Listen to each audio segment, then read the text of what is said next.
आज मी केली दिवाळीची शॉपिंग। नमस्कार मैत्रिणींनो, तर माझ्या डेली मिनी ब्लॉगमध्ये तुमचं खूप खूप स्वागत। तर मी छान अशी रांगोळी काढून घेतली ऑफिसच्या बाहेर। तर आज नरक चतुर्थी होती, तर मस्तपैकी पूजा वगैरे झाली होती ऑफिसमधली आमची सर्वांची। मस्त सेल्फी वगैरे काढून घेतल्या। नंतरून खूप भूक लागली होती, तर मी छानपैकी असा वडापाव घेऊन आली गरम गरम। तर वडापाव खाऊन घेतला। तर आज मी हाफ डे जाणार होते घरी, मुलांना पण म्हटलं सरप्राईज देऊ लवकर घरी जाऊन। तर सगळ्यांनाच आम्हाला घरी हाफ डे सोडलं होतं आज।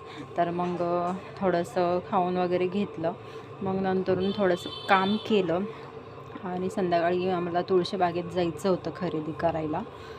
मुलांची पण कपड्यांची खरेदी राहिली होती, मला पण 2-3 ड्रेस घ्यायचे होते आणि मी लक्ष्मीपूजनला पण साडी वेअर करणार आहे, त्याच्यावरती पण मला ज्वेलरी घ्यायची होती।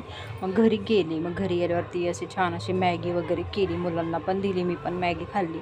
मग थोडंसं स्वयंपाक वगैरे करून आम्ही निघालो बाहेर तुळशीबागेमध्ये गेलो।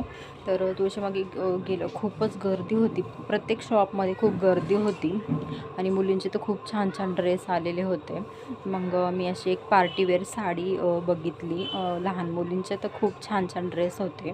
तर मला एक साडी आवडली, पार्टीवेअर आहे ही, तर मी माझ्या मुलीसाठी एक साडी घेतली आणि नंतर मला पण काही ड्रेस बघितले। तर मग मला त्यातले हे काही 2 ड्रेस आवडले, तर हे 2 ड्रेस आहेत, मग मी ते घेतले। त्यानंतर मला ज्वेलरी पण घ्यायची होती, तर मी एक ज्वेलरी सिलेक्ट केली आणि मग नंतरून दिवाळीचं पण सामान घ्यायचं होतं लक्ष्मीपूजनचं। तर मग फुलं वगैरे पण घेतली, झेंडूची फुलं, आणि मी जी ऑफिसमध्ये रांगोळी काढली होती तीच माझ्या डोक्यात होती आज दिवसभर डिझाईन, त्याच्यामुळे मी घरी पण तीच रांगोळी काढली। आणि मग हे होतं ते गळ्यातलं। तर तुम्हाला कसं वाटतंय, आवडलं का, मला नक्की कमेंट करून सांगा हे गळ्यातलं। त्यानंतरून हे 3 ड्रेस मी 2 घेणार होते, पण माझ्या मिस्टरांनी मला 3 ड्रेस घेतले, तर हे 3 ड्रेस आहेत। मग एक छोटी बॅग पण आवडली होती, मग ती बॅग पण मी घेतली, छोटीच आहे पण खूप अशी म्हणजे नाही का बाहेर येण्या जाण्यासाठी खूप छान आहे।